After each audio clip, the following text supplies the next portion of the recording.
Bismillahirrahmanirrahim. Assalamualaikum warahmatullahi wabarakatuh. Perkenalkan, nama saya Muhammad Praga Utama dengan NIM 3111921 kelas 2D Farmasi. Di sini saya akan memaparkan PowerPoint yang telah saya buat mengenai review jurnal. Nah, untuk di sini ada judul-judul jurnal. Ada 5 jurnal ya. Untuk yang pertama yaitu jurnal daya iritasi dan sifat fisik sediaan salep minyak atsiri bunga cengkeh atau Syzygium aromaticum pada basis hidrokarbon. Nah, untuk penulis sendiri yaitu ada Neneng Rahmalia Ijatul Mukhlisah, Nining Sugihartini, dan Tejo Yuwono. Majalah Farmaseutik volume 12 nomor 1 untuk tahun 2016. Nah, latar belakang minyak cengkeh terutama dari bagian bunga cengkeh mengandung eugenol sebesar 70-80%. Almarekaka 2007, Nur Janah 2004. Minyak atsiri bunga cengkeh Syzygium aromaticum memiliki kandungan eugenol yang telah terbukti memiliki aktivitas antiinflamasi atau Kematu DKK 2012, Murakami DKK 2003. Da Selpeira DKK 2014. Analgesik dan juga antiseptik RAPP 2007. Dari manfaat yang sudah diketahui tersebut, maka banyak dikembangkan produk yang berasal dari MABC dalam bentuk sediaan farmaseutis dan lebih praktis. Formulasi terhadap MABC perlu dilakukan agar hasilnya bisa dimanfaatkan oleh masyarakat luas. Salah satu bentuk sediaan yang bisa digunakan adalah bentuk sediaan salep basis hidrokarbon. Nah, untuk sediaan formulasi yaitu minyak cengkeh terutama dari bagian bunga cengkeh mengandung eugenol sebesar 7-80%. Minyak atsiri bunga cengkeh Syzygium aromaticum memiliki kandungan eugenol yang telah terbukti memiliki aktivitas antiinflamasi. Untuk metode penelitian yaitu yang pertama evaluasi sifat fisik salep basis hidrokarbon minyak atsiri bunga cengkeh terdiri dari uji daya sebar, uji daya lekat, dan uji pH.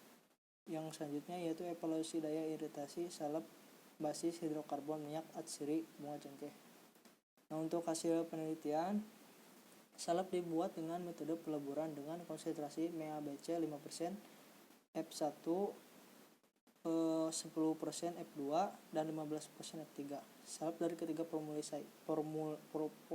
ini kemudian dievaluasi sifat fisiknya meliputi daya sebar, daya lekat, dan pH. Selain itu, dievaluasi juga sifat iritatifnya pada kulit dengan menggunakan hewan uji marmut jantan dengan metode dry test. Data percobaan yang diperoleh kemudian dianalisis secara statistik dengan taraf kepercayaan 95%. Hasil uji statistik dengan uji LSD menunjukkan terdapat perbedaan yang signifikan antara formula. Semakin tinggi konsentrasi MABC menyebabkan makin besar pada daya sebar PO,05. Hasil uji iritasi dry test menunjukkan pula bahwa salep basis hidrokarbon dengan konsentrasi MABC 5%, 10%, dan 15% tidak menimbulkan efek iritasi.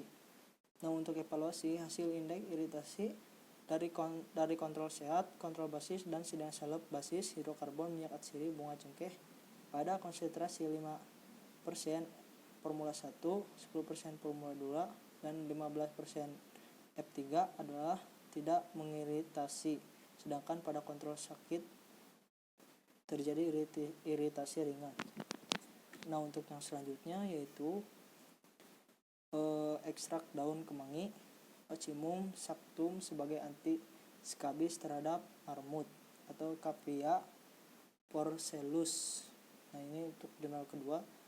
Nah, untuk penulisnya yaitu ada Pani Maulida, Junita, Endah Setyaningrum, Sutyarso, Nismah Nukmal. Untuk halaman, volume, dan tahun halaman 4 nomor 1 Januari 2020. Latar belakang, skabis merupakan salah satu penyakit yang disebabkan oleh tungau Sarcoptes scabiei. Biasanya skabis menyerang pada manusia dan hewan. Marmut merupakan salah satu hewan yang sering terkena skabis. Daun kemangi sebagai tanaman obat mengandung senyawa flavonoid tanin, dan minyak asiri yang memiliki kandungan eugenol. Eugenol bersifat sebagai zat antiparasit yang dapat menghambat pertumbuhan tungau Sarcoptes cedi. Nah, untuk kesediaan formulasi, senyawa aktif yang terkandung dalam daun kemangi yaitu flavonoid, saponin, dan tanin, dan minyak atsiri. Untuk metode penelitian eksperimental dengan rancangan percobaan menggunakan rancangan acak lengkap atau RAL. Dan hasil penelitian dapat disimpulkan bahwa ekstrak daun kemangi Acidium sanctum memiliki kemampuan sebagai anti-skebis pada marmut atau Capia porcellus. Dapat dilihat bahwa pada pemberian melakukan ekstrak daun kemangi dan kontrol positif sulfadex menunjukkan diameter karopeng menjadi lebih rendah sesudah diberikan perlakuan. Rendahnya diameter karopeng pada ekstrak daun kemangi diduga karena adanya kandungan eugenol yang berperan dalam proses penyembuhan diameter karopeng. Nah, untuk evaluasi pada perlakuan kontrol negatif NaCmC 0,5%, diameter karopeng menjadi lebih tinggi karena pemberian NaCmC 0,5% pada karopeng tidak memberikan pengaruh terhadap proses kesembuhan karopeng. Selain itu, NaCmC 0,5% tidak memiliki kandungan zat yang dapat menyembuhkan karopeng akibat skabis. Nah, untuk jurnal selanjutnya yaitu ada variasi basis salep minyak kemiri atau Aleuretis moluccana dan uji daya penyembuhan pada luka kelinci. Nah, untuk penulis yaitu Paulina P. Y. Yamlean, Edwin D. Coelho, Widi Body untuk volume 17 nomor 2 tahun 2012. Untuk latar belakang, tanaman kemiri secara empiris biasanya dibakar dengan arang dan dioleskan di sekitar pusar untuk menyembuhkan diare. Selain itu, dapat digunakan untuk menyembuhkan luka dengan cara mengoleskan minyak kemiri yang didapat dari kemiri yang dibakar. Digunakan juga sebagai penyubur rambut.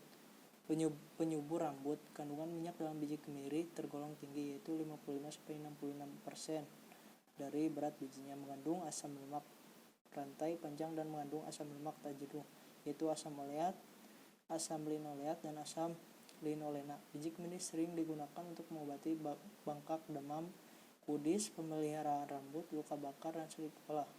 Pengobatan tersebut menggunakan kandungan minyak dari biji kemiri sebagai obat luar. Kandungan zat kimia adalah biji kemiri yang diduga memiliki manfaat dalam penyembuhan luka bakar adalah saponin, flavonoid, dan polifenol.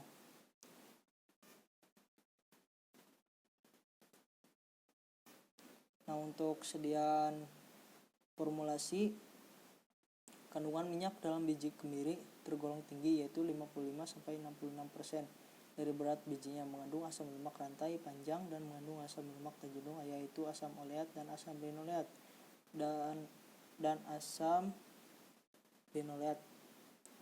Nah, untuk metode penelitian, yaitu jenis penelitian ini ialah eksperimen laboratorium menggunakan rancangan acak lengkap RAL, yaitu 4 perlakuan dan masing-masing perlakuan diulang sebanyak 2 kali. Dengan demikian jumlah kelinci yang digunakan yaitu sebanyak 4 ekor kelinci. Untuk hasil penelitian, ketiga formula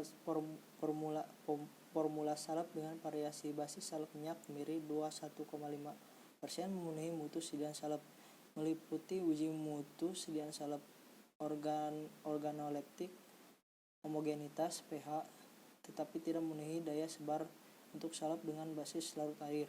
Ketiga, variasi basis salep minyak kemiri 12,5% memenuhi daya penyembuhan terhadap luka pada kelinci yang terinfeksi bakteri Staphylococcus aureus.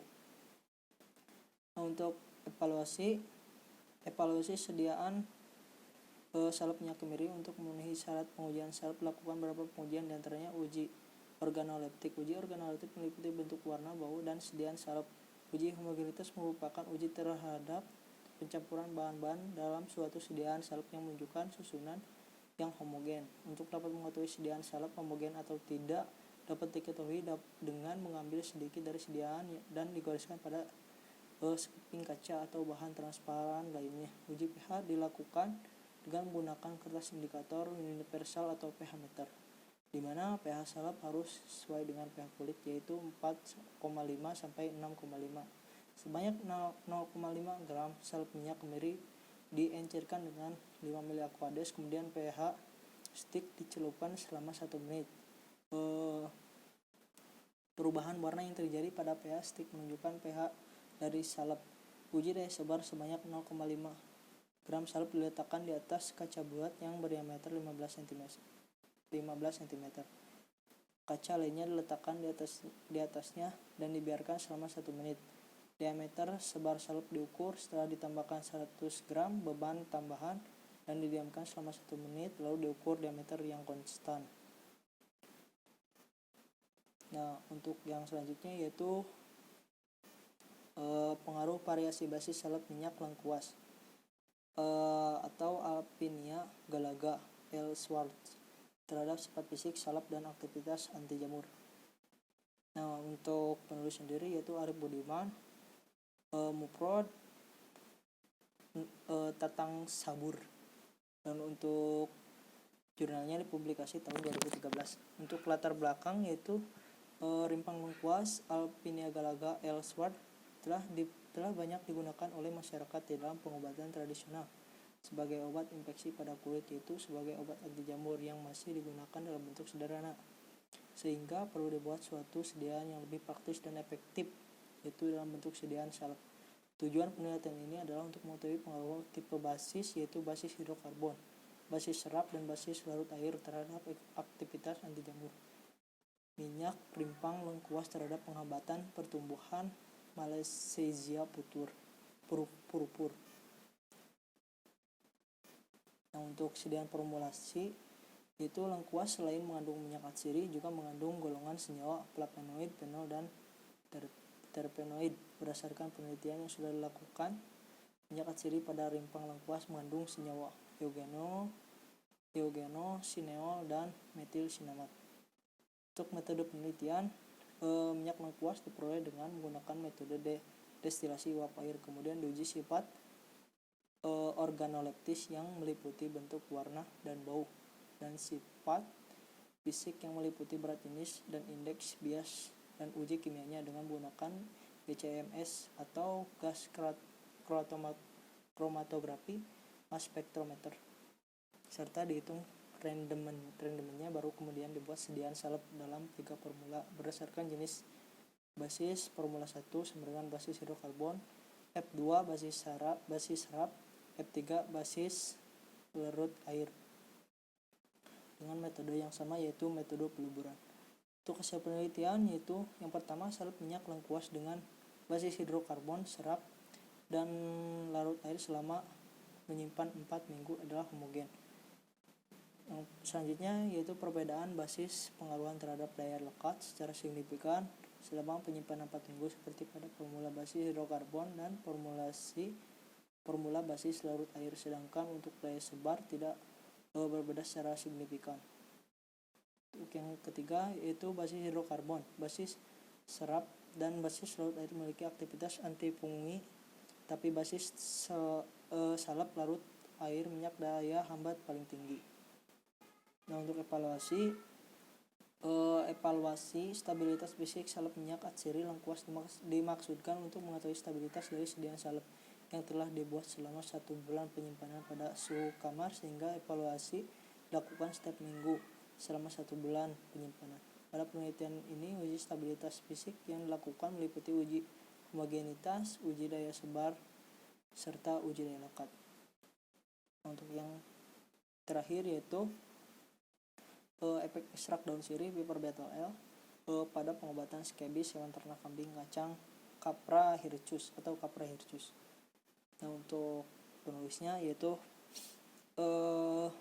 Nur Sriani Rezeki, Abdul Wahid Jamaluddin, Muhammad Fadlullah Mursalim. Untuk jurnal ilmiah farmasi, dan dipublikasi Juni 2017, volume 7 nomor 1 halaman 6 sampai 10. Latar belakang Peternakan kambing umumnya terdapat di daerah terpencil dan kurang mendapatkan perhatian pemerintah. Salah satu penyakit yang sering menginfeksi ternak kambing adalah parasit, terutama ektroparasit scabies yang disebabkan oleh Sarcoptes scabies. Secara tradisional, daun sirih Piper betel digunakan sebagai obat kumur, penyegar mulut, pengobatan luka, antibakteri, anti jamur, antioksidan, dan mengurangi pembentukan plak gigi. Uji klinis penggunaan salep yang mengandung pada cacing gelang menyebutkan bahwa salep dapat mempercepat perbaikan lesi kulit hingga 26%. Nah, untuk kesediaan formulasi yang digunakan daun sirih, etanol 70%, natrium karboksimetil kalulasa atau NaCmC, Aquades, sulfadex sebagai bahan kelompok kontrol positif, dan larutan KOH 10%. Untuk metode penelitian, pembuatan ekstrak daun sirih dilakukan menggunakan metode sonikasi dalam pelarutan etanol 70%. Sebanyak 100 gram simplicia dimasukkan dalam wadah dan diberi pelarut dengan perbandingan simplicia dan pelarut etanol adalah 1/4 atau B/V. Nah, hasil penelitian, hasil pengamat menunjukkan bahwa ekstrak daun sirih konsentrasi 10,20 dan 30% dapat menyembuhkan luka jika dilihat dari parameter alopecia, penebalan, dan karopeng. Dan untuk evaluasi, ekstrak daun sirih mempunyai efek penyembuhan scabies pada kambing kacang. Dengan efek terbaik diberikan ekstrak daun sirih konsentrasinya yaitu 30%. Mungkin dicukupkan sekian. Mohon maaf bila ada salah kata. Assalamualaikum warahmatullahi wabarakatuh.